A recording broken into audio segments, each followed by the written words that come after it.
Started his journey as a chemical engineer in France, founded Murex with his friend to later become a multi-billion-dollar fintech empire, owner of the Mim Museum, a great mind with a special character. In this episode, Salim Edde. I want to start this episode by discussing the world of Salim himself. Before moving on to Murex, the fintech empire that you have built from the ground up, of course. So you are clearly a titan in tech, in fintech, and in business. But what really amazes me about you is your humbleness, your character. You're a very special person. You're very humble. I've met a lot of leaders, a lot of chiefs, a lot of CEOs, COs, CTOs in my relatively short career, but I have never seen someone so soft, so caring, and so humble, accepting for anyone. Um, and I think it's a natural cause for these leaders to be hard because they go through so many hard times. And I'm sure that you've passed by so many hard times, so many challenges throughout your career, and you're still soft. How do you do it? Actually, why? Well, I'm not different from anybody else. I was born the same way, and I will die the same way. So it's nothing. There is nothing really Yeah, extraterrestrial about yeah, me. Or of course. that's one thing. Second, people say I've succeeded, I've this, I've that. I think I've been lucky in my life. I think I've worked hard. I worked hard. But what is more important is really the teamwork. Actually, when I talk about the company that is Murex, that I've co-founded, I've not even founded it alone. It's a real teamwork, and there's no. It's not like in a beehive where you can see clearly that you have, the bees, and then you have the queen that is visible, much bigger, and so on and so forth. Here, we're all almost on the same footing, and it's a true teamwork. So why would I take credit and say I've done this or I've done that? I mean, it's. It's not about just credits. I think without you noticing, your personality would change because I've seen people that are not at the level that you're in, and still are a bit hard or a bit solid because they've been through a lot. But yeah, that's amazing that you're still really humble, really down to earth. And some of your employees, which are my friends, tells me all the time, yeah, Salim lets anyone into his office. And that's not the case in a lot of companies around the world. And of course, the company is the size of Murex. I think I've always been like that. I'm not, counterfeiting or overdoing anything, and I appreciate when people are like that as well. And I think in my company, it's like that. I mean, people are very very simple. You don't have people, as we say in Arabic, شايفين حالهم or Yeah. anything like that. Don't forget also that in a company such as Murex, what is the major asset? The only asset, actually, the people. The employees. So the people have to feel, to feel at home, to feel in good conditions. It's 100%. not that I'm exploiting an oil well or a mine or some kind of 100%. riches from the planet. So everybody needs to feel comfortable in the company. So that's something absolutely crucial. Amazing. I think your employees are lucky. Salim, you are the son of Michel Edde, who was an active Lebanese politician and was deeply involved into politics. He held several ministerial positions between the years of the 60s and the 90s. And for you coming from a political family, you've said that you never inherited politics and you were never interested in politics, and it was never your dream to be a politician. You always chose business, and I think that's really rare because the majority of political families inherit politics. Why did you choose business over politics? Actually, I recall because my father was a lawyer, and normally I would have inherited his lawyer firm or whatever. One day I asked him, and all of my brothers, including me, we've gone through a scientific path, engineering, etc., etc. One day I told my father, "Why didn't you push us into this?" He said, "There's nothing anymore like a law. Law does not exist. I mean, it's a joke. So try to do something serious and don't waste your time." When I was young at school, you had three possible jobs: that lawyer, engineer, civil engineer, Doctor. and doctor. Yeah. That was it. So I took a totally different route. Then, I love mathematics. I love science. In mathematics, I was taught that 1 + 1 = 2. In politics, I think that 1 + 1 is anything but 2. And so it doesn't It doesn't doesn't get into resonate. my mind. So I'm as far to politics as my father was close to it. So I definitely did not inherit it. Now, I'm not, avoiding any kind of responsibility. But to enter politics, I would like to be sure that I'm able to do something. If it's just to stay, like a picture or doing nothing. If it's to waste all the energy I have into absolutely useless quarrels and so on and so forth, I prefer what remains of energy in my body to put it in things where I see the results. Something called Murex, something called the museum, Mim, something called the schools, the universities, which is why I've never been into this. It's amazing because, I've worked at companies and I know CEOs that had their business shut down because of their interest to politics, because they drained all of their energy, all of their time into politics, which is really useless in so many ways. Maybe it isn't really useless. Maybe they have a certain goal, but their businesses was drained, and they were shut down. So I totally agree with you. I think that's the right vision. But you had 11 votes in the last Lebanese presidential elections, and you were invited to be part of the government twice. Four times. Four times. Okay, so on the internet it's twice, and you refused. Okay, what if? So first, did you plan? So basically, the 11 votes were from the forces of Change Bloc.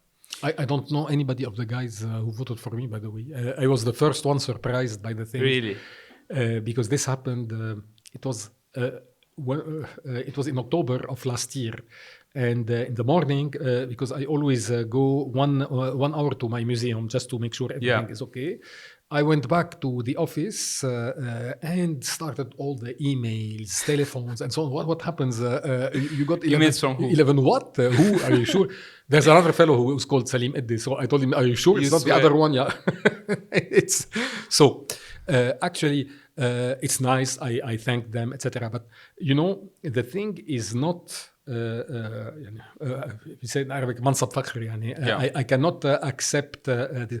I need to be sure I can do something. A president today, according to our recent constitutions, can not do much. He has a blocking possibility, صلاحيات تعطيلية. And that's it. With that, you cannot do much. That's number one. Number two, here we are, how do you say, marionette, dolls. In Lebanon, you have practically dolls that are manipulated by Saudi Arabia, by Iran, by etc., etc. I mean, you don't have anything where you can really exercise your own will, your own power, etc. So why waste my time? I prefer, again, to put this energy in something that is useful. You see, for instance, Murex, you have 1,000 people working here, 1,000 people living in Lebanon, of which at least 35% have not emigrated because they have found a decent job that is well paid, that is, etc., etc. And it's still increasing. I think by doing that, or helping that to happen, I'm much more useful to the country than being in politics in the current situation. I totally agree because what you're providing is much more important than what you will be providing as president. But don't you think Salim Edde, who has built an empire, wouldn't be able to do any change as a president? Because you said the 11 votes that you got wasn't planned at all. You were really it was a surprise. Shocked. Yeah, you were shocked. So I think if you plan it and you do a proper campaign, you have very, very high chances. Don't you ever ask yourself, what if I became president? What if I made a change? What if I knew how? Don't you think you can make a change? I told you, in the current situation, president, we went from a presidential situation where the president was a kind of king before Taif to a situation where the president represents not much. So again, why would I be in a situation like this one in the current constitution where you can't do much? Just to be there and say, I am a president. Again, I tell you, I won't see a result. And I'm not a patient guy. I will either kill them or they will kill me. I prefer that everybody remains in life.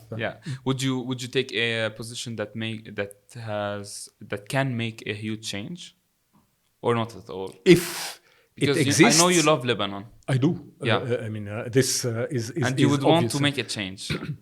I tell you, I think I'm making changes at my level regarding, the software in Lebanon, regarding art, museum, or whatever you want to call it, regarding schools, universities, etc. So it gives a certain result. At least I see the result in my lifetime. Which today is not something I would see in any kind of position in a governmental position. Look, nothing has changed since last year. 13 months later, we're still where we were. So why would I, spend all this energy for nothing? Totally true. And it's I'm sorry to say that it's a pity, but that's the situation right now. It will probably evolve in the future. I don't know, but right now it's not something I consider. I would wish to see you in a good position where we can see you as our leader. So basically, you graduated from École Polytechnique in Paris with a BE in chemical engineering. And then you joined MIT for a training. Was it a master's or actually, a training? At École Polytechnique, it was something quite generic, maths, physics, and chemistry. So I had to specialize, and I went to MIT to take I took a master's in chemical engineering. Okay. After that, I tried to find a job in the US. It was close to impossible with my citizenship. With the France? No, I'm still Lebanese. You had the Lebanese. I am still. Nobody believes me, but I still have only the Lebanese citizenship. You don't have the... No, I've not asked for. So every time you want to go to your headquarters in Paris, you take the visa? No way. Why don't you take the France? I have enough trouble with my citizenship. I don't want to add trouble from other citizenships. So I think they would be happy to give it to you. I don't want it. You don't want it? I'm happy with the one I have. I'm not really into these things that are totally administrative. I love my country, but there are many. Citizenship is something recent. It's not less than 100 years old. In the past, people went from. You recall Al-Mutanabbi from your courses when you were at school. Al-Mutanabbi went from Egypt to Halab, to Iraq, to etc. I've never heard Al-Mutanabbi talking about visas or etc. So you see, our world has become very artificial. But let's put that aside. I was trying to find a job in the US. I couldn't. I found a job as a chemical engineer in France. For 2 years. It was a 2-year contract. So I worked there. I wanted to get back to Lebanon, but Lebanon was at fire at that time. So I resumed my studies at the University of Chicago. But I think you would... at the University of Chicago. Yeah, you were kind of very brilliant to get accepted at MIT, right? I did well at school. Not extraordinarily brilliant, but obviously I did well. I did well because... Let me tell you, there is a story I always tell. In 1974, I was 15 years old. I was in the second class. Okay, my father had just purchased a small piece of land in Pshimoun, in the southern suburb of Beirut. So he took us there with my brothers. And it was right before Christmas, and 74 was the best economic year ever for Lebanon. So we were happy to see this piece of land. And then the sun was setting, and Beirut, quite far, was starting to light up. So I recall very well my father telling us, you see all that? In 1-2 years, nothing will be left. We are sitting on a volcano, and this region is going The to war hell. didn't start yet, right? Not yet. 74, I told you, it was still Yeah, the best. yeah. And so he told us, look, there is one thing that remains, because all what is built will be destroyed one day. All what remains is all what you have in your mind, all what you have studied. Study as much as you can and try to take advantage as much as you can. And your Nobody culture. will take that out of you. Next year, the war started. I was in terminal. The terminal started October, November, December. We were at home. All schools were closed. All roads were destroyed, etc. And at the time, you had no telework No or whatever. internet. So we were doing nothing. And so I told my father in December, I want to enter in the militias, knowing that most of my classmates were in militias. And knowing that I've never held even a knife with my hand. No, I told him generic. You know, a kid. I was a kid. My father was very intelligent. He passed. Very intelligent. Instead of telling me, no, don't do that, don't do that. Yes, you have to. This is your country. But you have to tell me with whom and against whom. Till today, I think nobody has an answer to that. And so he saw that my impulsiveness. He told me, I was able to get you in a school in France. Take all your things. He took me to France in January 76, came back to Lebanon, and I stayed in France because the airport was destroyed without my family, without anybody. And so I had nothing else to do then to apply what he told us. Study as much as you can, and which is what I did. Yeah. And he was right. Yeah, he was right. I think if he hadn't told you to do that, it would be a completely different story. A very different story. You know, it's very important to get these milestones in your life.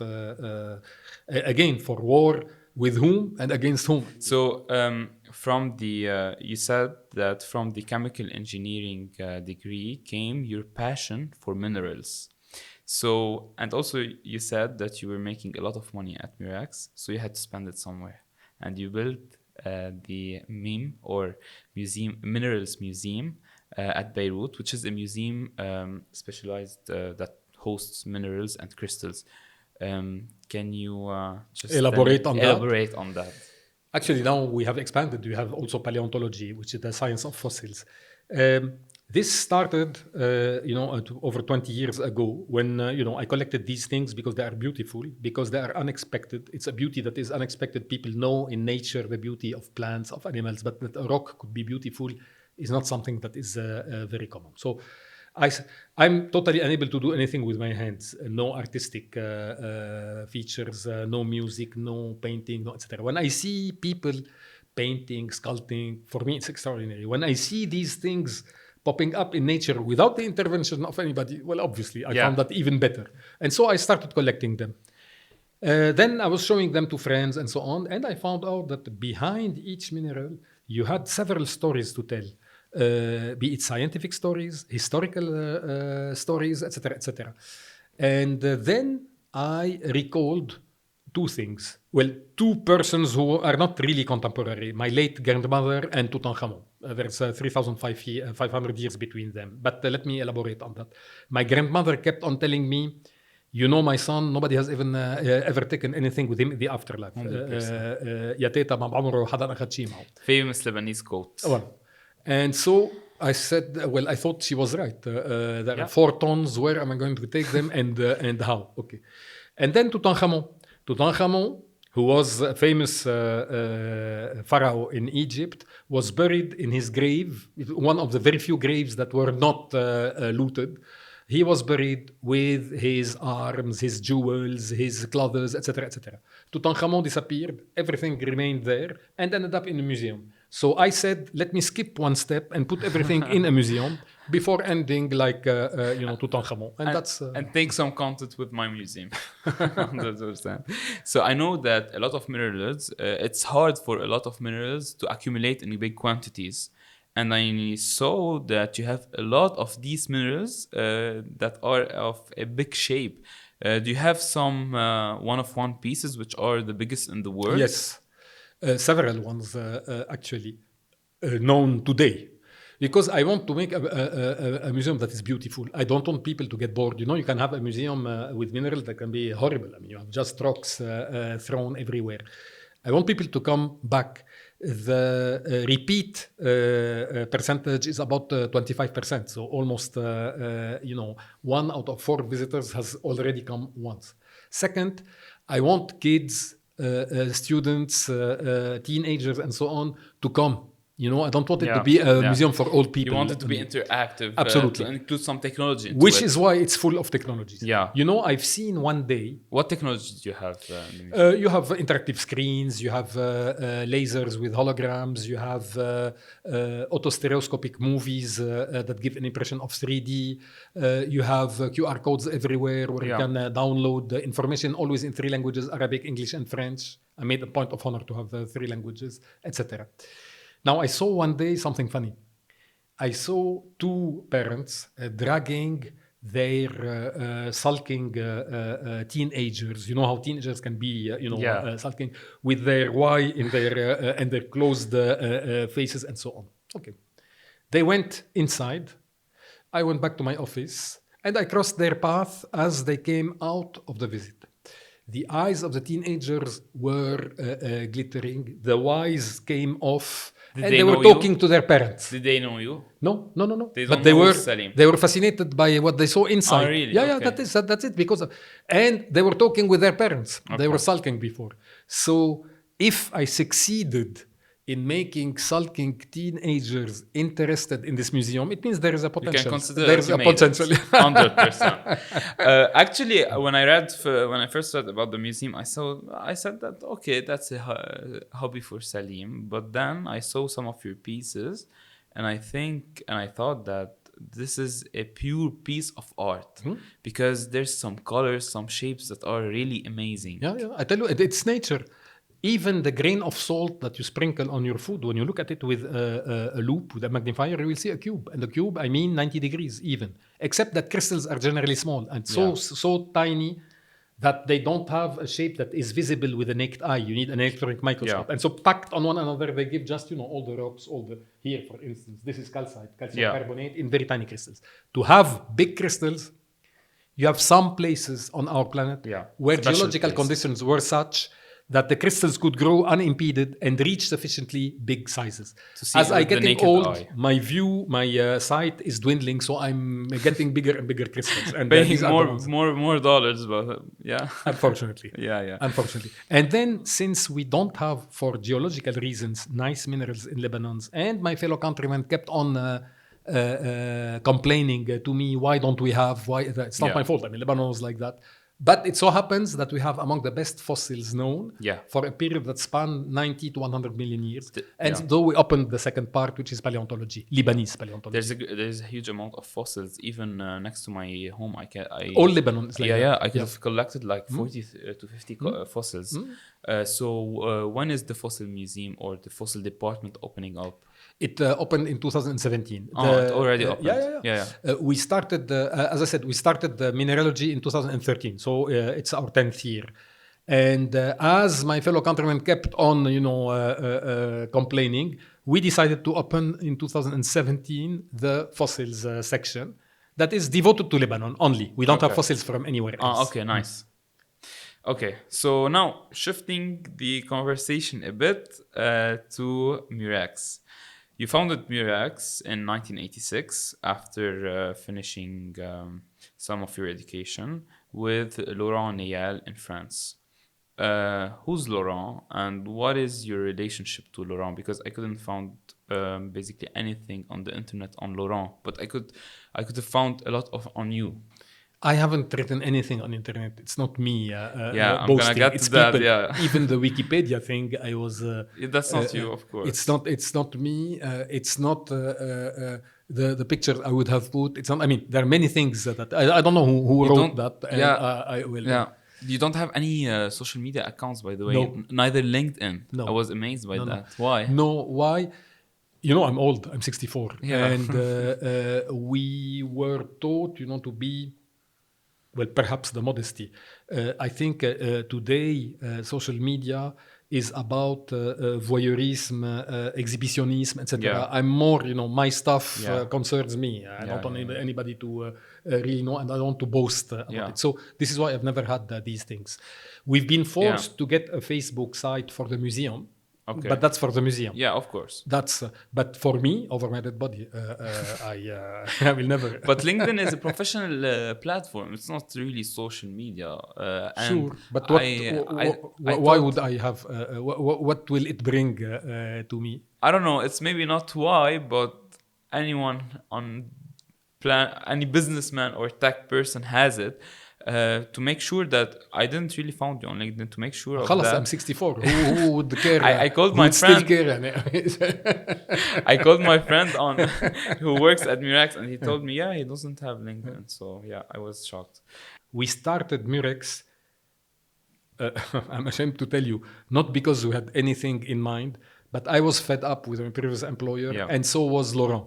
Yeah. Laurent was a classmate at École Polytechnique. Okay. And after I went to MIT, I stopped seeing him because he remained in France. Also chemical engineer. Chemical engineer also, but in France. Okay. And he had a doctorate.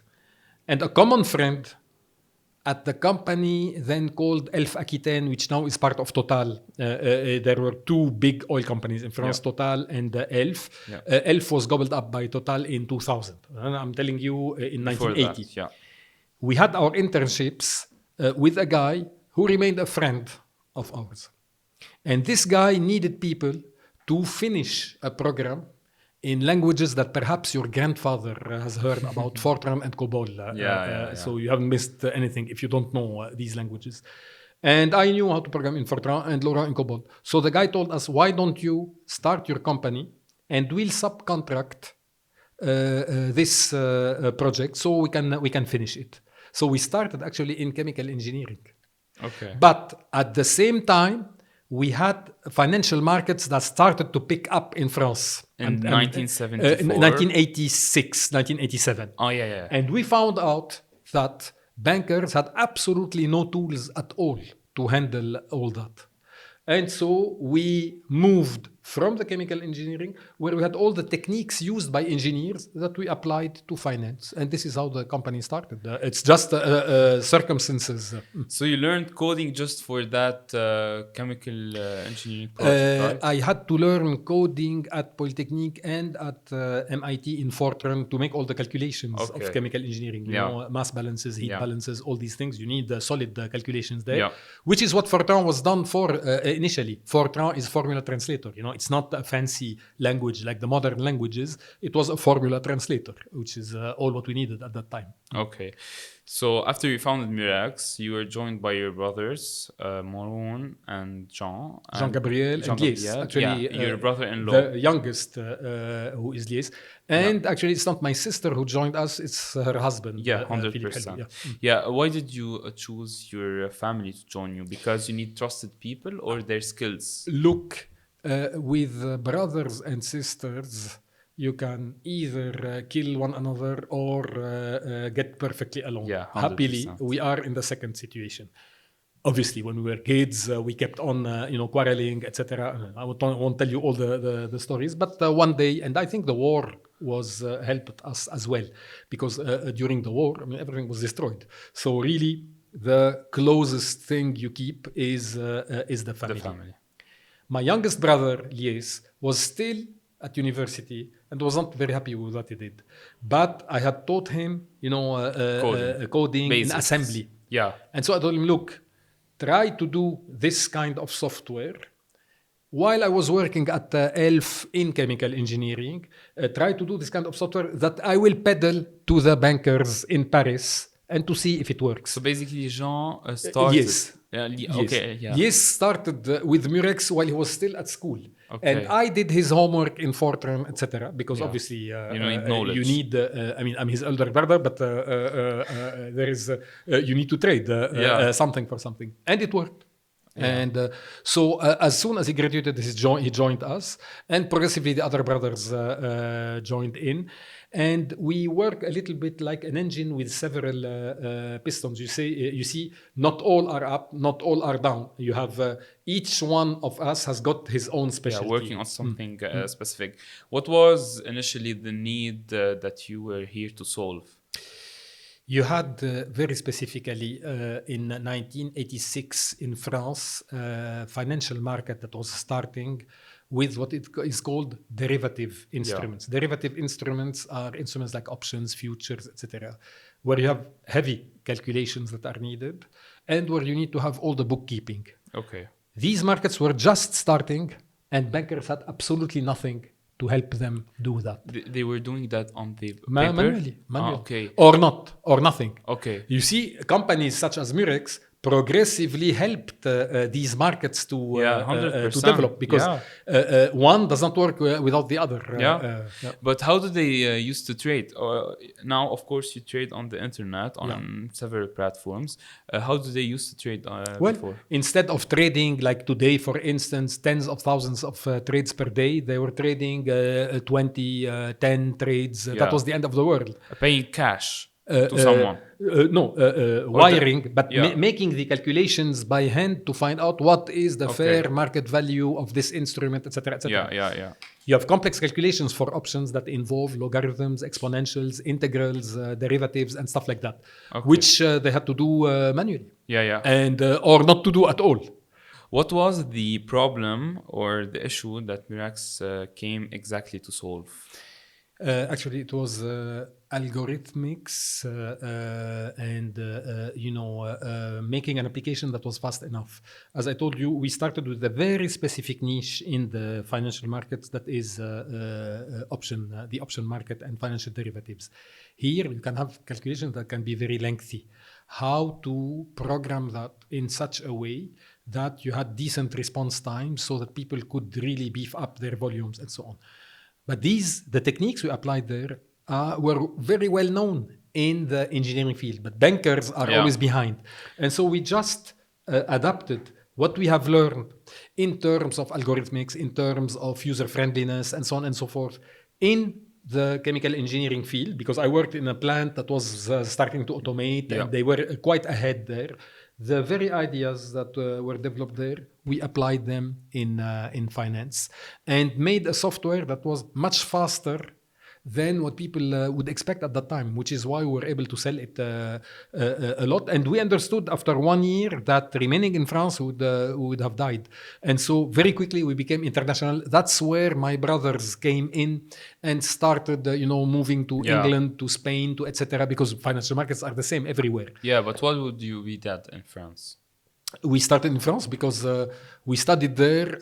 We had our first contract there. As I told you, ELF subcontracted part of its job. And that was it. It could have started anywhere else. But it so happened that we knew quite well the university environment in France, so we knew where to hire people from, etc. Then France was a little bit the center of gravity of Europe. So with one office, you could service easily the neighboring countries without having to open offices elsewhere. Don't forget, when you are a startup, opening up an office, you have big overheads. And so you try as much as possible to minimize that. And the next office was Tokyo and New York, because obviously we could not handle them from Paris. But for a long time, the Paris office handled all of Europe. Okay. So based on what I have read about Murex, now you're in the MX3, which is the third version of the software, or fourth. Some people say fourth. Actually, it is. We called it. It's not fancy. We took Murex.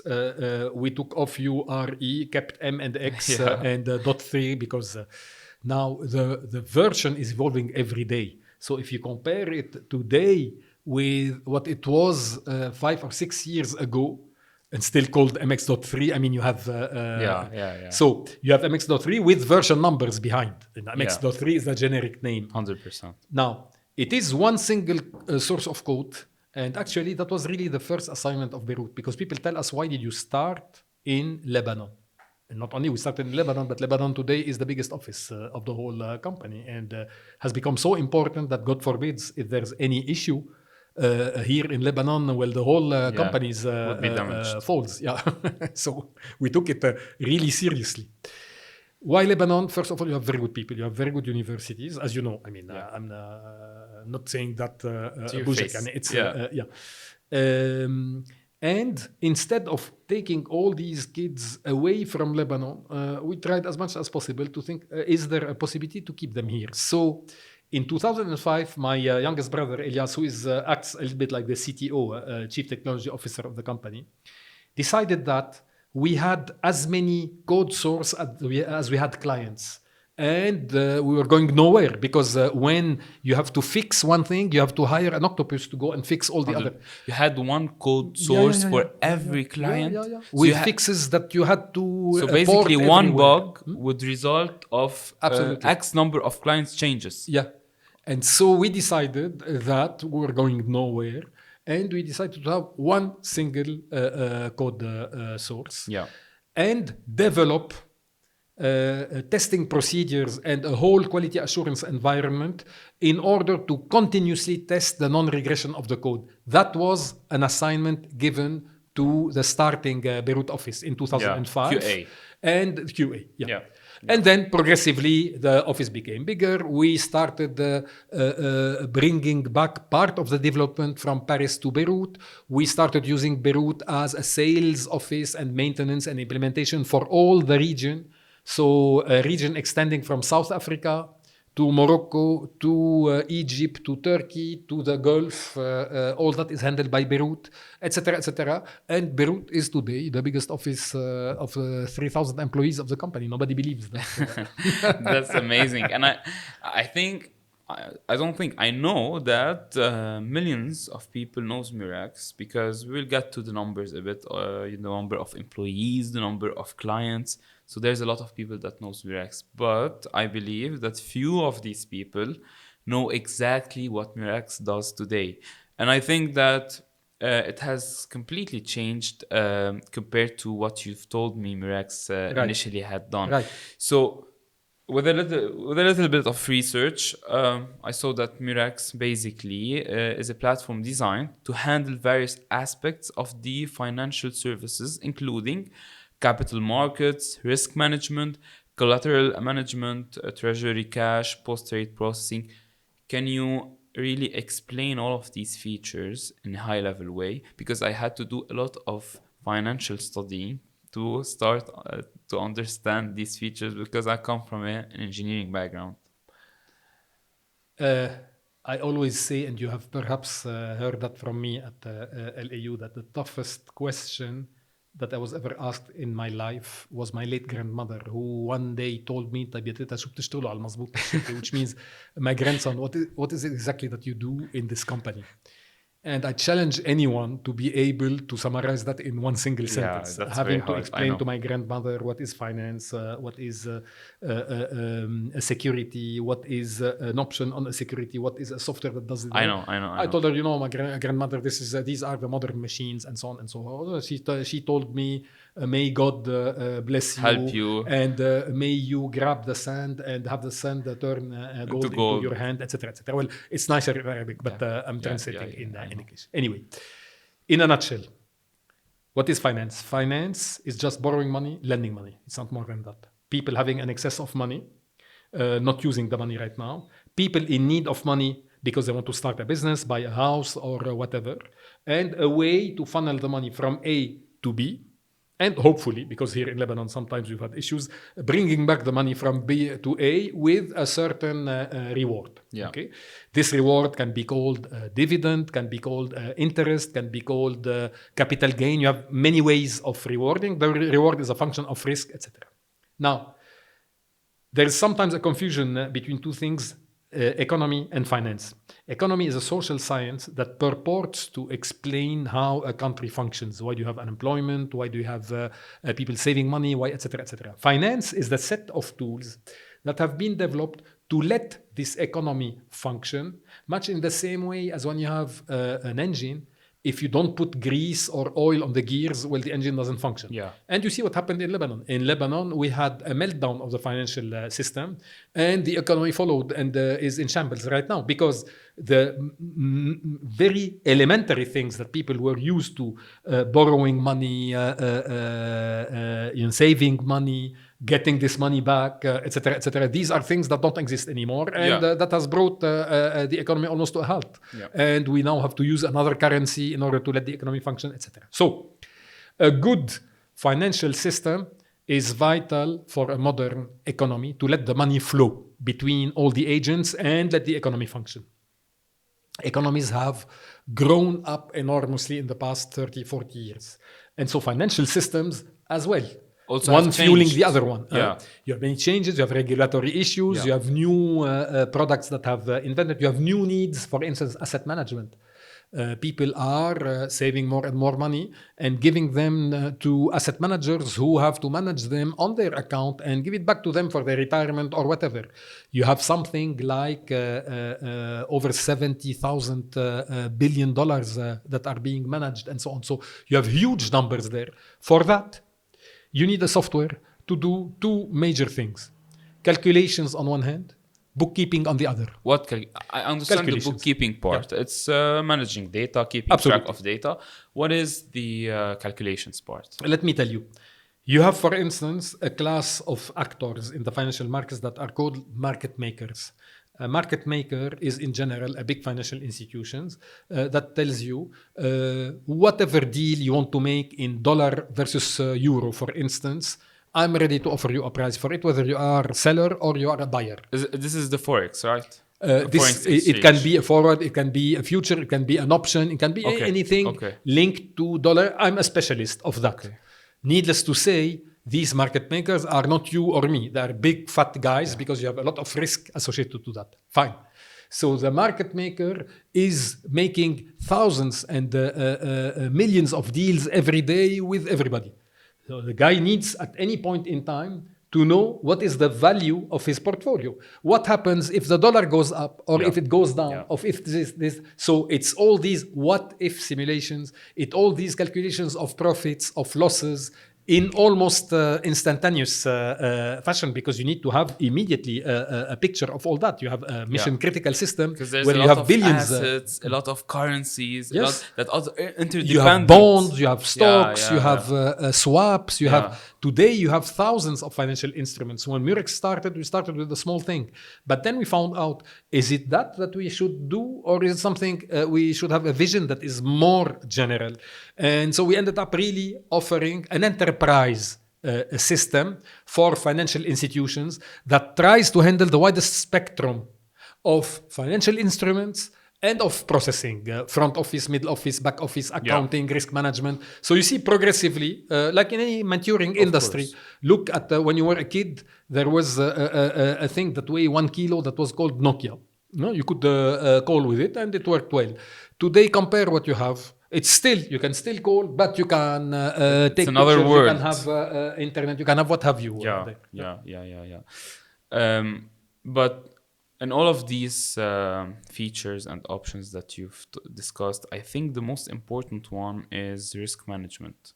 Because having a software telling you that the risk on this specific trade is X, and being accurate with this risk assessment is something I think invaluable for all of these financial institutions, which I think are banks, bankers, insurance companies, and other financial asset managers, corporate treasurers.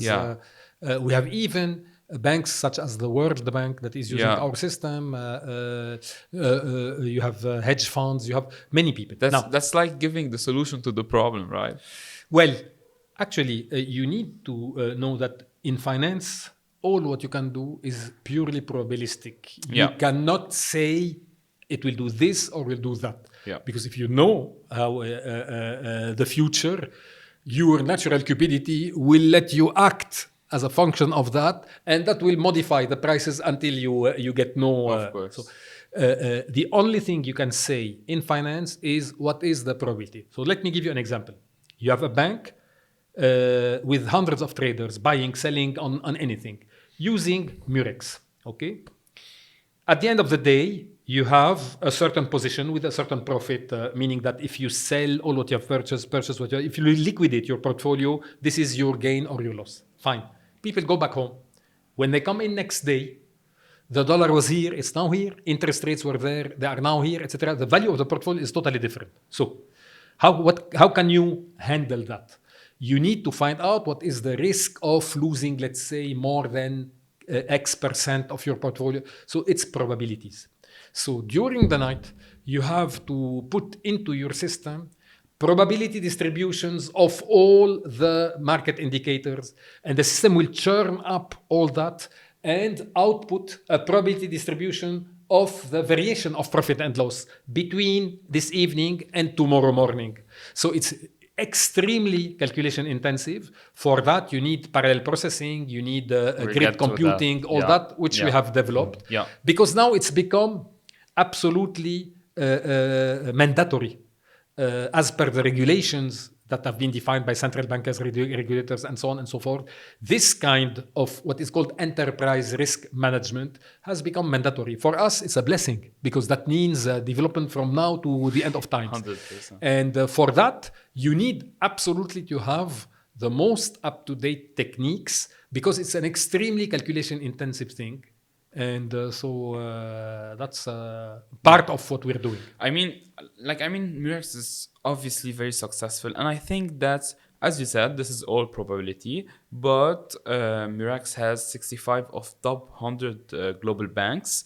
You have 25% of global FX trading happens on the MX3. You have as clients UBS, National Australia Bank, DBS, ATB Financial, Banorte. That's huge names, and there's a lot of more. So, of course, your software, the MX3, is highly, highly accurate. But it is affected by the regulations that comes frequently because you have frequent regulations on the financial market. Because of all the problems you have in the markets, and so you have counter reaction. How fast can you adapt to that? How fast can you adapt to MX3? This is a big question, which is why we are in need of good developers. We are in need of good fast teams developers. And faster. And we've put in place techniques to work in what is called agile environment 100%. Where you can adapt very quickly, etc. I saw that you were using the waterfall technique, yes. And you switched to the agile. This was mandatory for this regulation. Absolutely. And even above agile, you have the SAFE, SAFE. It changes continuously because, again, it's like any kind of maturing industry. When cars started, you had the car manufacturing was done by hand, and you today you see the machines, robots everywhere, flexible plants, etc., etc.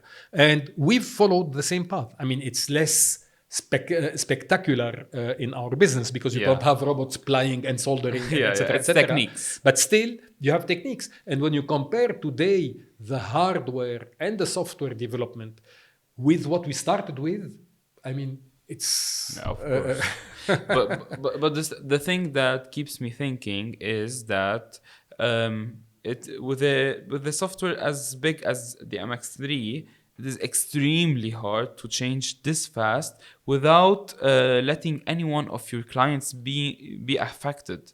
How can you? What are these techniques? Well, the technique is precisely to have. Well, we have several techniques. One of them is to have one single code source. So you have constantly, every day, changes in code, fixes, enhancements, etc., etc. And so you have over 5,000 tests that are run continuously every day on over 700 terabytes of client data.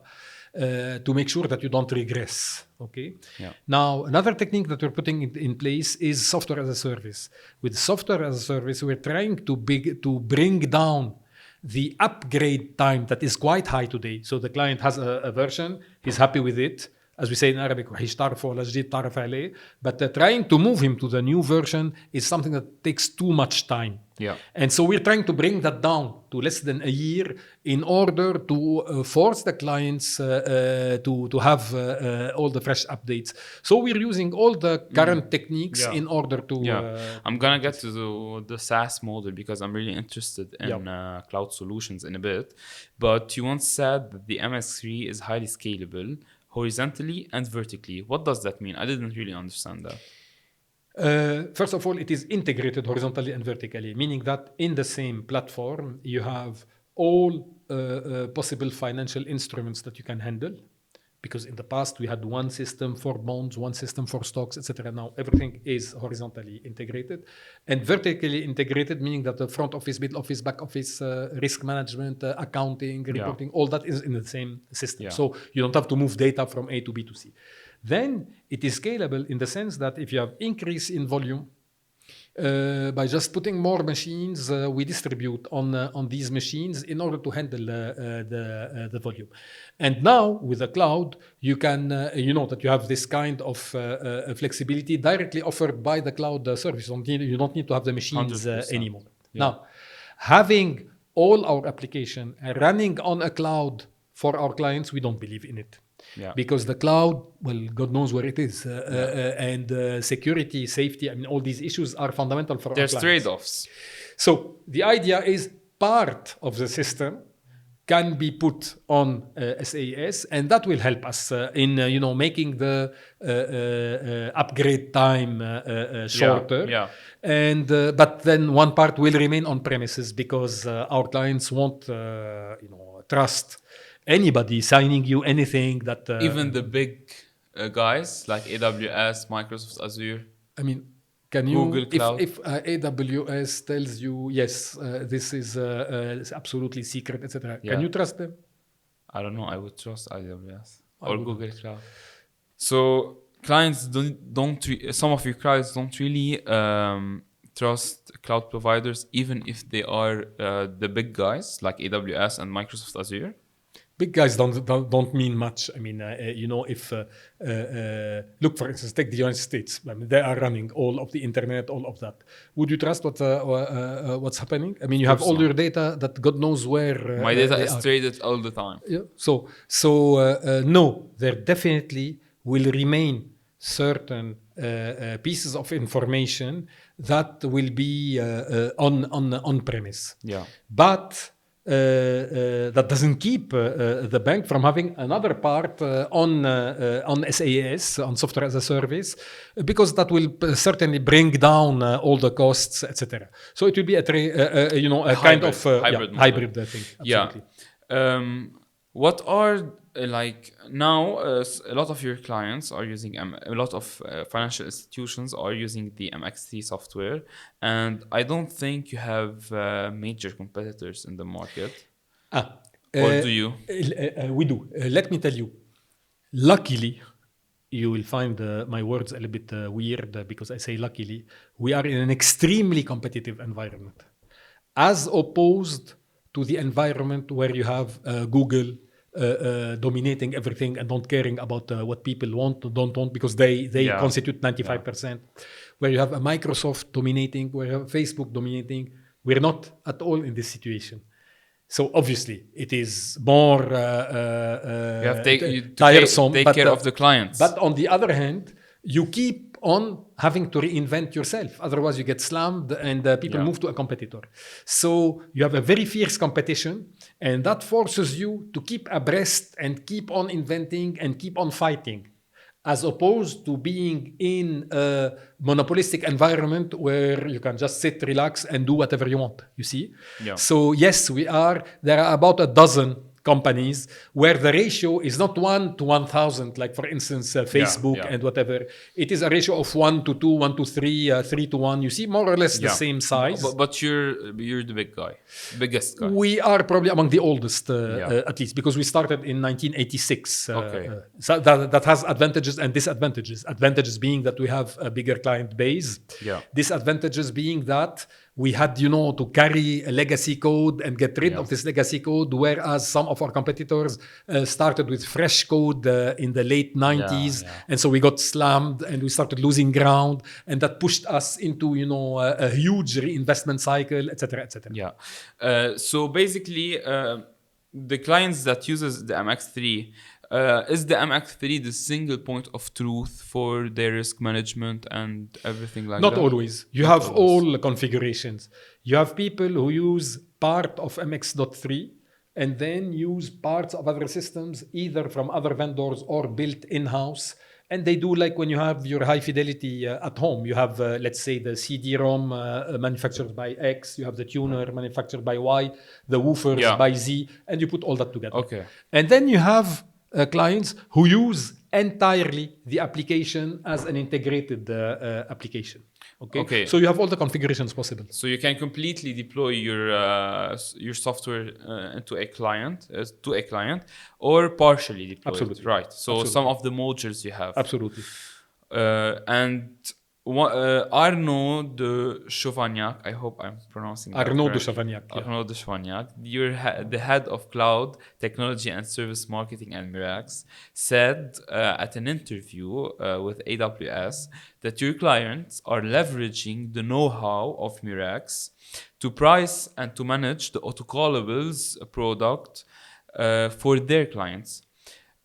Does that mean that your clients are in a way flexing with the Murex software, which is very accurate, to get more clients? Absolutely. The idea is that today, who are our clients? There are about 300. We are in a very small niche market. We're not having billions of clients. 300 major financial institutions worldwide with a total of something like 60,000 users. So you see, it's pretty modest compared to the billions that Facebook has. Yeah. But again, we're in a totally different thing.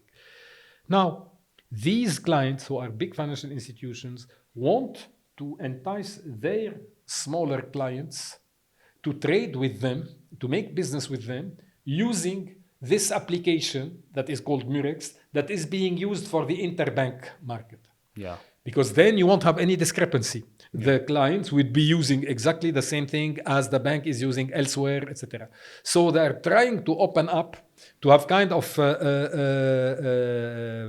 private application service providers for their smaller clients to bring in non-banking clients like corporates and so on, and handling their business on Murex. So we're trying as much as possible to branch out to parts of the financial market where we're not present. Yeah. So Murex has now over 2,700 employees worldwide. 2,950 to be sure today. Amazing. Yeah. So almost 3,000. Okay, it wasn't updated on the website. Okay, so around 3,000 employees worldwide. What are the current positions? I think that there's a lot of people waiting for that answer that are available now. Look, we have across the board needs. Now, obviously, the most needed and the most difficult to find, not only in Lebanon, not only in France, not only at Murex, but everywhere, is developers. Yeah. Developers, you can... if I could take any one of my fellow colleagues, developers, and split them into parts... Clone them, yeah. Splitting them, they have two hands, etc. Yeah. There would be enough work for all the halves. Nobody would accept doing that. I'm just, so this is really the rare thing, to the point that we frequently have the Facebooks, the Googles, etc., poaching 100%. from Murex. Yeah. Poaching from Murex. Which on one hand is good. It means that we have good quality, and on the other is bad because we're losing people. I was surfing on LinkedIn the other day, and by chance, I saw someone going directly from Murex to Google. Then I said, I think that's a coincidence. And I started researching Murex employees, and I found out that a lot of Murex employees were being poached by AWS, Microsoft, Google, and the big tech companies, and basically the big consulting firms like BCG, Kearney, McKinsey, all of these big firms. They are directly switching, and that really shows the level that Murex has reached.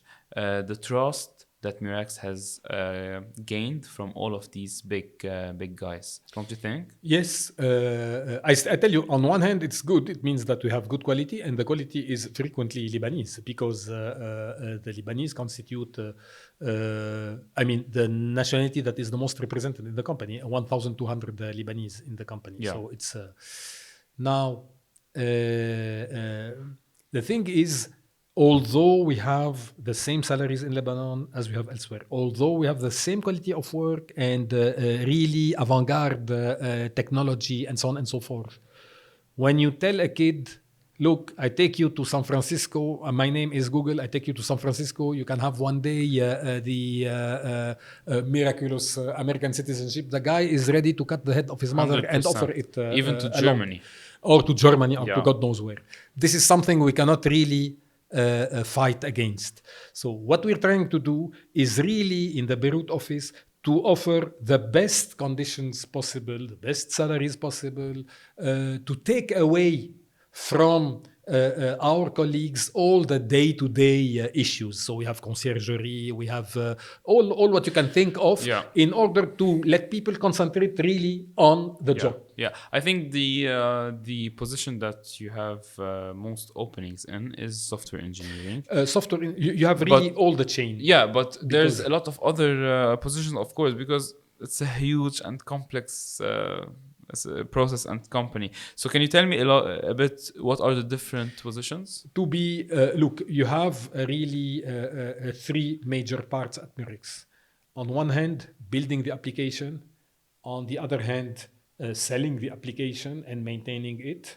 And then you have the internal services, HR, etc., etc. These are the three major divisions. Within each division, you have at least between a dozen and 20 different possible jobs. So for instance, let's take building the application. You have the people who are the middlemen between the client and the developers, who have to translate what the clients have in mind into something that can be understood by the developers. At the same time, have to translate it to QA, quality assurance people, so that they can start building the routines and the procedures that will be testing what the developers are going to do. Then you have project managers who need to be the you see the how do you call that ضابط الإيقاع the metronome yeah. who makes sure that the trains go on time, arrive on time, etc., etc.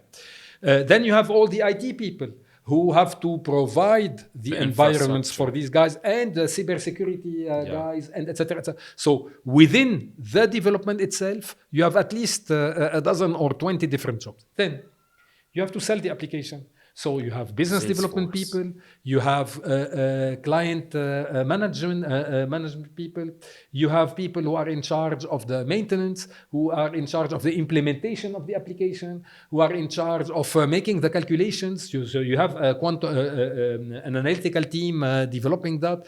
So, I mean, when you pile that up, even though we basically build a software and sell a software. We don't grow wheat. We don't build cars. We don't.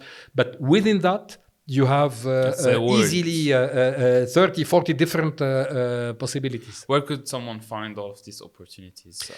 In Beirut, Beirut is, well, you're telling me, as we say in Arabic, شهادتي شوي مجروحة. يعني Beirut is, for me, I mean... Your heart belongs to Beirut. Is in Beirut. But, so... in Beirut, you have all what is available elsewhere, plus quality assurance and other services that we have centralized in Beirut. So really here, it's interesting to the point that we have even people who have started in Paris, have got the citizenship in Paris, and have asked to come back to Beirut. Because salaries being the same. You are close to your family. 100%. You have good schools. You can have your kids at school. We take care of all that at Murex, etc., etc. You see, with the ups and downs, putting all that in equation, you find out that finally it's better in Beirut than in Paris. With all of these benefits, I heard that the employees hierarchy at Murex is quite big, so it's a bit hard to rise up. Is that true? Less than you think, actually, to be honest. We don't have thousands of levels for a company that is 3,000 people. First of all, everybody is accessible, as you know. I mean, Yeah, I I am. know. So are all the other managers, etc. This is number one. Number two, you need obviously to have a certain hierarchy. Because otherwise, I mean, you cannot handle all that. But you don't have more than 4 levels at most in general to reach the upper levels. Now, obviously, as we get big, we have more of that. But we're very far from, at least companies I've worked in the past, oil companies and so on, where it's, you see. Yeah. You have growth possibilities vertically within the team. You have growth possibilities horizontally, moving from, let's say, development to client management to whatever, etc. And you have the geographical possibilities because we have offices in 19 countries in the world. Yeah. So we have Lebanese people who have gone to Singapore and are working in the Singapore office. Others in New York, etc., etc. So all this is What taken care jobs of. is there in New York? In New York, you have mainly client-oriented jobs. Obviously, IT. You have some IT, Yeah. clearly, but you have client-oriented New York jobs. is a financial empire, right? New York is yeah. a big city. We don't have yet the size we should have in New York. Yeah. 130 employees in New York. Big banks are there. But can you believe me if I tell you that the London place is more important than New York? Why? Doesn't look like. You see, the Brits have been betting on anything under the sun since time immemorial. So it shouldn't come as a surprise to see most big financial institutions that are in London. Okay. London has always been our biggest market, actually, and serviced from the Paris office. That's a bit surprising because in all of the movies you see and all of the stories you heard, New York is this Rome of finance. London. London is the name of the game, right? Yeah. But now, perhaps London is starting to lose ground a little bit after the Brexit. Yeah. But it's always been, I mean, I look at the numbers. The numbers speak for themselves. We have, for instance, Bank of America, JP Morgan, etc., where the biggest activity being in London, not so much in New York. See? Do you have headquarters in the Gulf area? No, we have one very small office in Dubai. Yeah. But no, at one point in time, we envisioned opening a bigger office when we had the explosion here, and our clients and our other offices started telling us, "Look, we love your country, but your country is a very shaky one. What happens if we don't have internet anymore? Everything falls." So we made a study and ended up opening a small office in Cyprus to ensure the business continuity. Yeah. Cyprus was much closer, had no issues of visas as we have in the Gulf, was 3 times cheaper. But you need a visa to Cyprus. Don't you need? But they offer it quickly. In the Gulf, it's a nightmare. Yeah. In Cyprus, it's automatic. I mean, they were glad when they heard that Murex was going to open an office. The manchette in the major Cyprus office is French software giant is relocating to Cyprus. We're just okay. So we also increased a little bit the size of the Cyprus office because after the explosion, we felt that something was broken and many people wanted to leave Lebanon. Yeah. So we told them, look, you want to leave Lebanon, you don't want to remain far from Murex. We give you a choice. You can remain in Beirut, you can go to Cyprus. About 100 people went to Cyprus and there was an equilibrium. So today we have 900 people in Beirut and 150 people in Cyprus. So in total, Cyprus is part of the Beirut, what we call the Beirut Center. It's a very... and so today we have 1,050 people in this Beirut Center. But the economy in the Gulf countries like Dubai and especially Saudi Arabia is exponentially growing. We have many clients there. Yeah, don't you think you need support there? Well, the support is being done by Beirut. Very well. You don't need close support. No. Okay. So far, it's being... Now, you travel frequently there, but most of the support is... telework is something that is not a joke. It's because it's much cheaper to do it in much Beirut. Cheaper. Yeah. Everywhere. Okay. Thanks to telework, I found out that in 2022, the total costs of traveling, hotels, etc., was divided by 3 compared to 2019, while the productivity remained the same. Then, yeah. So people were traveling for no reason in the past, going to hotels, etc. Now they try as much as possible to do it remotely, and when needed, really needed, they travel. Yeah. You mentioned in a few that the importance of SaaS for Murex, and you always mention the importance of the cloud hosting your the MX3 Murex software, because you have heavy computations for derivatives, for a lot of other metrics. Um, and I saw that you collaborated with AWS and Microsoft Azure, um, two of the top four maybe cloud providers. And they have actually uploaded a good bunch of videos explaining and interviewing staff from Murex to explain the importance of hosting the MX3 on their premises. What is really this collaboration about? Actually, it's not only with AWS Azure. and Azure. We're also starting with Alibaba as well, because you cannot rely on only one person. You have to diversify, otherwise, you never know what can happen Yeah, in, 100%. in these situations. So we're trying with the Chinese as well, which is Alibaba. Uh, Actually, take the computing power. Computing power is something that is absolutely crucial today for, as I mentioned earlier, what is called enterprise risk management, meaning all the tools that have been developed and are still being developed for regulatory purposes to handle the global risk of a bank. Why? You really need to understand at any point in time what is your maximal risk of losing, of etc. And this is mandatory today to avoid what is called the domino effect. What is domino effect? You have major people. One bank goes broke. This has happened recently with the Credit Suisse in Switzerland, with etc. One bank goes broke, all the big banks working with Follows. it follow. And you have a total freeze, as has happened in 2009 during the big Yeah. freeze in the markets, etc. This is absolutely something that central bankers and regulators want to avoid. So for that, you need to be aware at any point in time of all the risk. The risk involves trillions of calculations. I mean, an incredible number of calculations where you need computing power, and this computing power you can find it in with these companies, because it's extremely scalable. I mean, you need more power.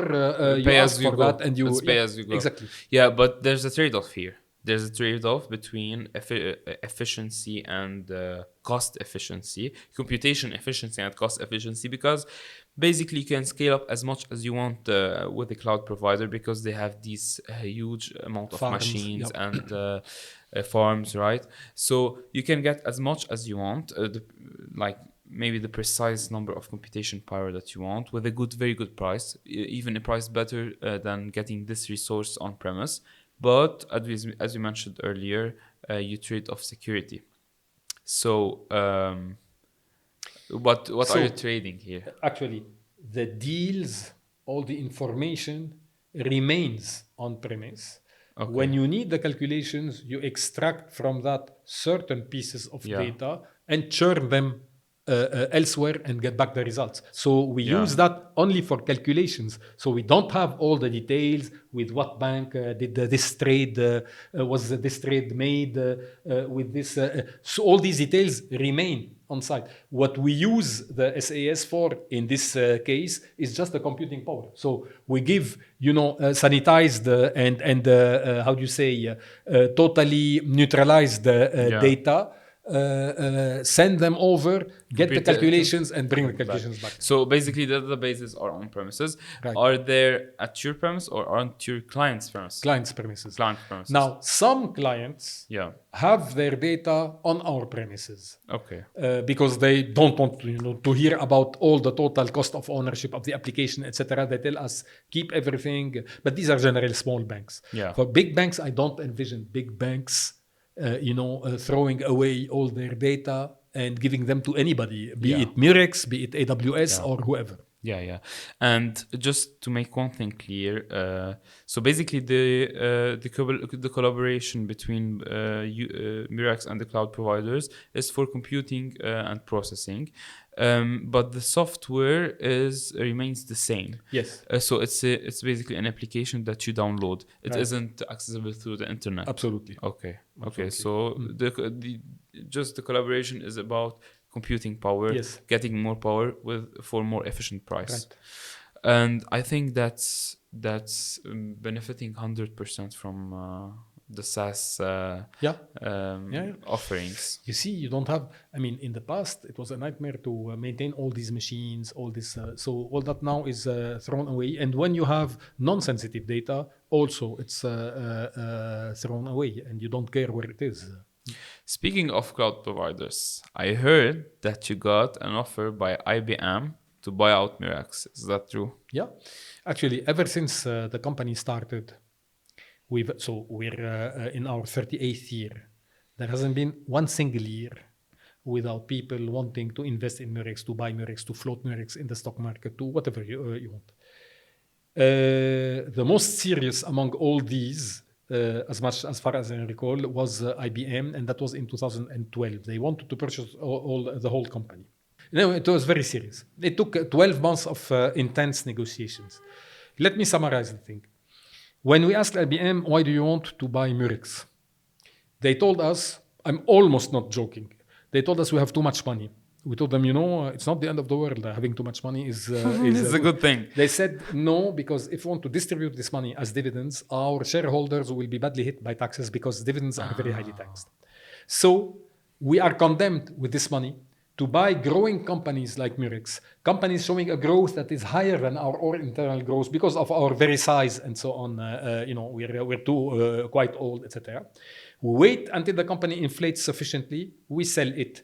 The stock of IBM will obviously get an increase there. Get up price. And the capital gain for a shareholder of IBM, if you have a capital gain of 10, let's say, or you have a dividend of 10, dividends are very highly taxed. Much less so for capital gain. Right, that's very, Why? very smart. Yeah, because actually what happens is that fiscal authorities try obviously to encourage investment rather than encourage distribution of money. So we told IBM, okay, you're viewing Murex as a pure financial investment. Why not? Do you have an idea of what we do at Murex? No, we don't have the foggiest clue. I mean, for me, when I was a kid, IBM was close to God. I mean, software. So nobody even Googled us to find out what we were doing. To make a long story short, we saw that before coming to Murex in 2012, they purchased one of our competitors that was the reference in enterprise risk management. Their name was Algorithmics. They wanted to merge it? No, they purchased it for over $800 million for the same reason. So logically, what we did is that we went to Algorithmics to find out how they were working with IBM, to see that if you had to do the same thing, what is the procedure? Do we have to expect? IBM purchasing Algorithmics reminded me of the cartoon by Tex Avery, when you have the bear that befriends the mouse and then falls on the mouse and flattens it completely. This is what had happened with Algorithmics. The bureaucracy of IBM, the total lack of knowledge of the business of Algorithmics progressively killed the company. When we went to see them, most managers had already resigned. There was only one who clung to us, hoping that we would step in so that he could get out. When we saw this sorry state, we told IBM, thanks, but no thanks. They got mad because the amount of money they put on the table was huge. Algorithmics progressively lost all its clients, and we replaced Algorithmics at all our clients. And the end of the story of Algorithmics happened in 2019, right before the COVID. IBM sold back Algorithmics for 70 million. No way. Yeah, it was worth nothing. They killed it. So when I saw that, every day when I wake up, I kiss the ground and I thank God that we have. Now, had IBM told us, look, guys, we've done our homework. We've perfectly understood what you're doing at Murex. Guess what? We have developed a platform that is totally complementary to yours. By putting them together, we have incredible Yeah, business by merging synergy, it. we would have discussed with them. Yeah. Had they told us we have an army of salesmen, we can sell your system to the penguins of the Antarctica if you want, etc. Obviously, we would have discussed with Yeah. them. But having IBM telling you, you guys, this is a ton of money. Stay where you are. We're going to climb on your shoulders and run the company because we did not come for your eyes. We came to make a fast buck, and generally the 100%. exit strategy is 4 to 5 years. In 4 to 5 years, we're out. So squeeze the hell out of yourself in order to make as much money as you can now. Strike all your long-term developments, and long-term developments are vital for us because Yeah, it's a 100%. 10-year plans course. for. So we told them thanks, but no thanks. What's happening is that the entirety of our competitors have been purchased by more clever companies than IBM, by equity funds, etc., etc. But you don't have long-term stability because the owners sell the thing, make a fast buck. The company that has purchased these competitors after 4 years sells them to someone else, Yeah. etc., etc. We'll find an exit. We're the only one remaining now totally independent. Did you know that at the time when they were wanted to purchase Murex, did you know that we will that you will acquire all of the clients of? No. No. So it was no. I mean, when a guy out of comes and chance. tells you this is a ton of money, you have first of all your eyes popping. Then you say, okay, what are you going to do with the money? If Yeah. it's to kill the company, as has happened with, I wouldn't dare, shaving in the morning and looking at myself, having killed the company because I put money in my 100%. pocket. It has no. Yeah, but there's a lot of people that would do that. Like, they would say, I'm doing something totally legal. I'm getting around $500 million. I'll be on a beach in Hawaii drinking pina colada with $500 million. They didn't have the same grandmother as I had. That's Yeah. the only thing. And I pity them. That's what makes you really, really, really unique. You love Murex. Obviously, I know that because I've seen you at the LAU Murex presentation. You were 100% focused on the presentation. You were looking at the employees that came with you. I think the head of HR and a software engineer. And you were interrupting all the time, wanting to add some small comments, something to entertain the audience and to captivate them. And that's like these details, watching you, I knew that you were passionate about Murex. And I understood some of the decisions you made throughout your career at Murex. And that's really amazing. Now, so speaking of leadership positions, you were the CEO, the first CEO of Murex, right? And now Maroon, your brother, is the CEO. When did you step down as a CEO? I stepped down, at one point in time, I was really a jack of all trades, developing, selling, etc. when we were small. Yeah.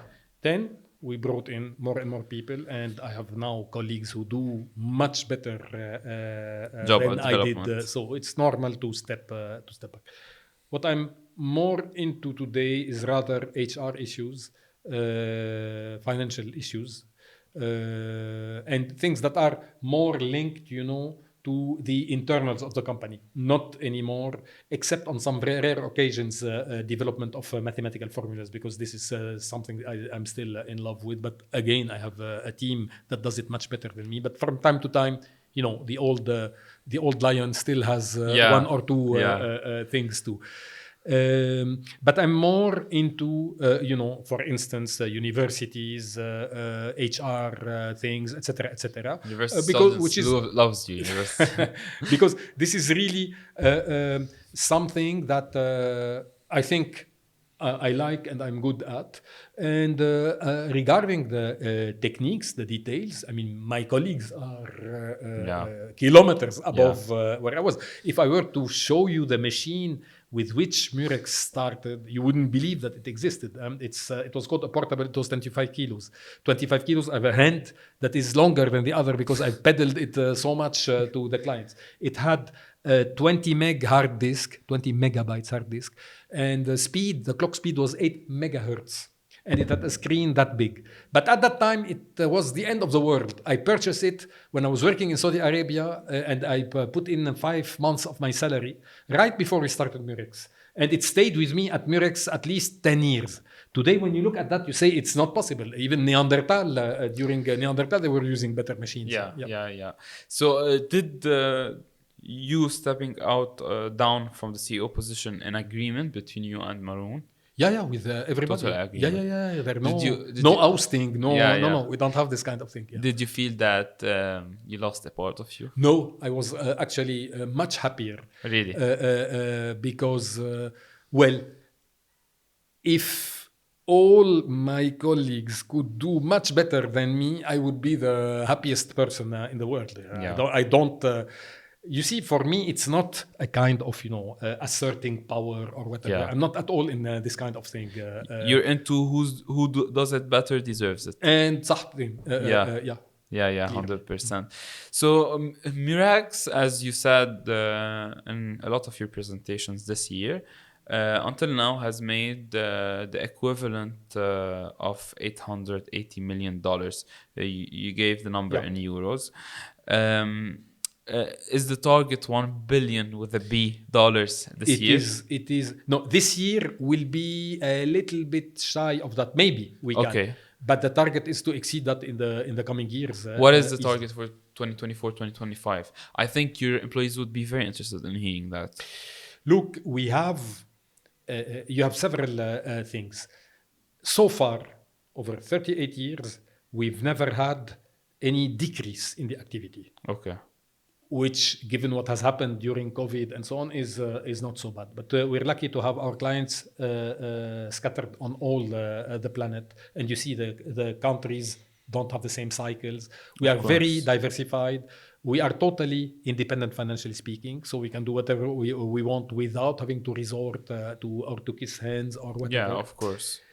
Now, we are, the year that was just over now, we didn't do much better than last year. Why?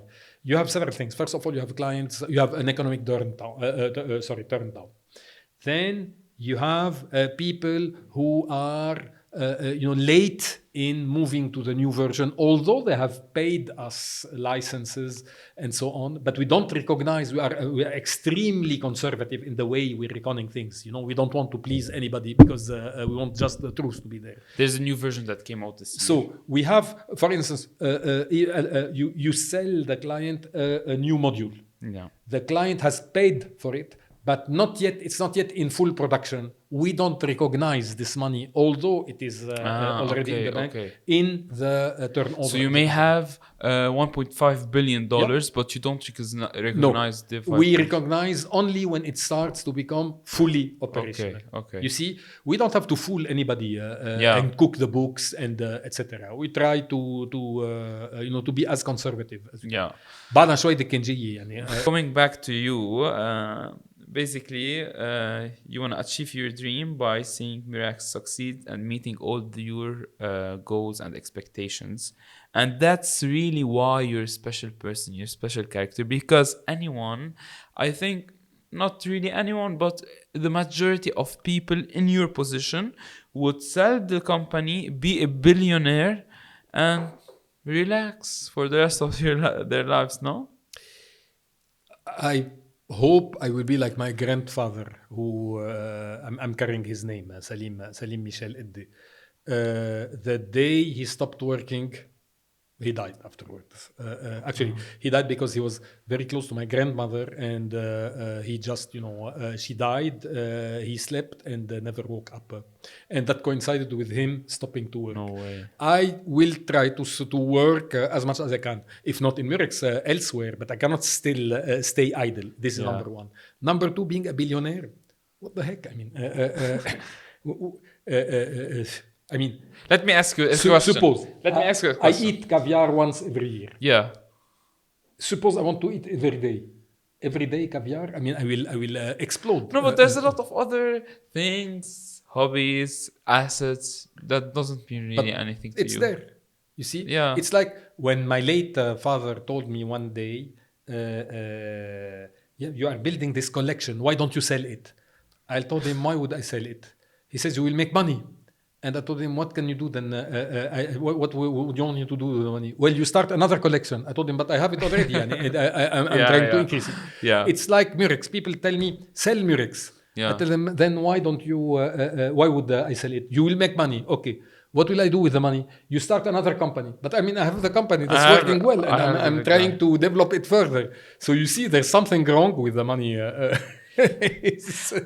Are you investing in some companies, or you don't really care about that? No, at all. No. No. Here in Lebanon, I have some small investments in some startups because obviously I'm trying to. How did I reach you? Accidentally, because X knows Y knows D, etc., and they come to talk to me, and we نلحم بازار يعني. No, it's tech startups. Yes. Okay. I told you about some of them before. I mean, it's something that I like to do. Yeah. And I've also thrown money on a museum here, a school there, etc. It's not some money on the museum. It's a lot, no? Yes. Wow. It's a lot.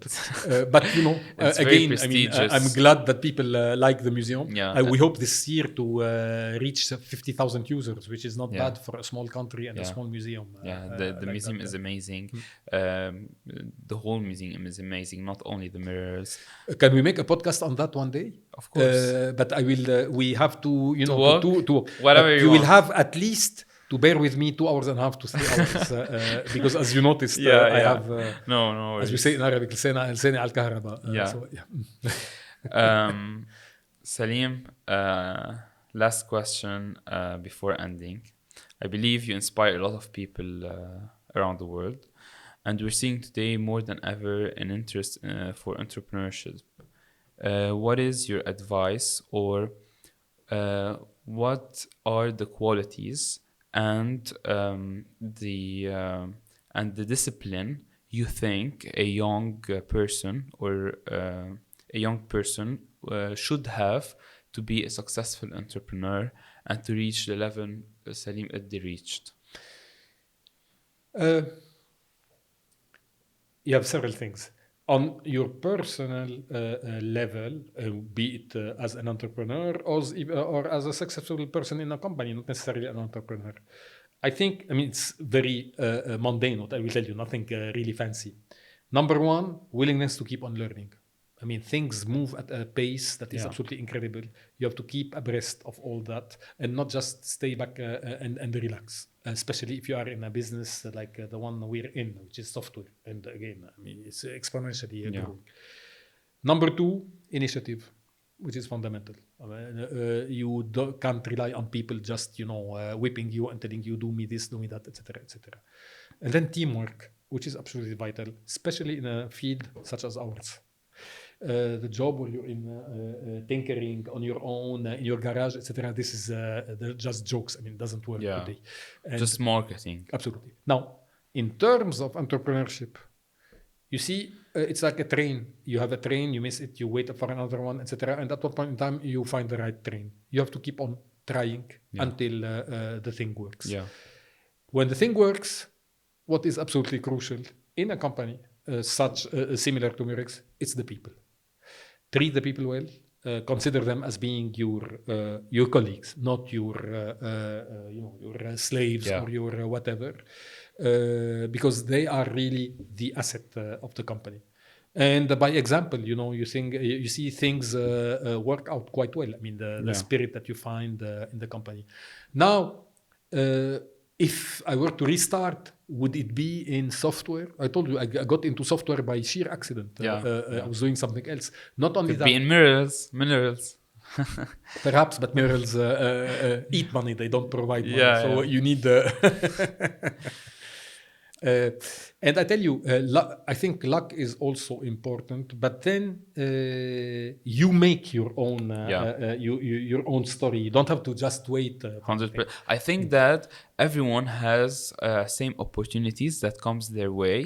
Equal opportunities. But they don't see it. 100%. There's people that knows that this is an opportunity, I should take it, and there's people that doesn't really notice it or even realize that's an Absolutely. opportunity. And then even if it fails, well, it's good to fail. Yeah. At least you know what to avoid Yeah. next time. But you keep Yeah. on you keep on doing until it works. You know, we had the ups and downs. Of I'm course. telling you a story that seems to be flowing Just the smoothly, success etc. story. No, not at all. Yeah. And with the rise of social media, people are marketing more and more entrepreneurship as, of course, there's a lot of tools that are now available to young entrepreneurs that wasn't really available at your time, maybe. Right. But I think that people are having a wrong image of entrepreneurship, that it's really easy, that it's the way to go. I shouldn't be employed. I'm my own boss. And just reading and listening to all of this stuff. Do you think that's being fed up into the people, or the old way is really the way to go now? Yeah, I mean, a standard way. You see, I had in mind, because my father always told us, you know, in Lebanon we have a civil service that is very poor, a government that is very poor, etc. In countries like France at the time when I was graduating, being a civil servant was something prestigious, etc., etc. In Lebanon, this was not at all the case. And so my father kept on telling us, you will have to get on your own one day, don't rely on anybody, don't this, don't that. I started in a company. It was very interesting. I moved to another one, to a third one, and then I started Murex. But you see, unless you have the formula that you have in your dream and you make your startup immediately, it's not the end of the world if you don't have that. I mean, it comes with time. Try to get experience as much as you can in other companies. Try to get the best from that, and that helps one day. When you start. And taking risk while young, is it cheaper than taking risk while at an older age? Sure. Because I mean, you don't have a family, you don't have kids, you don't have commitments here and there. I mean, if you fail, it doesn't cost much. You can jump back on your feet. Yeah. So I think that brings us to the end of this podcast. Salim, it was an honor meeting you. I think my pleasure. Meeting people like you makes me grow. Talking with people at your level with your vision makes me literally grow. And I'm so glad I've met you. And I wish to have a part 2 sometime in the future, maybe with also with other Murexians. I wish you all the best with your future plans. You're eventful guy with the museum and all of your projects. So I wish you all the best with that also. It was a pleasure. Thank you.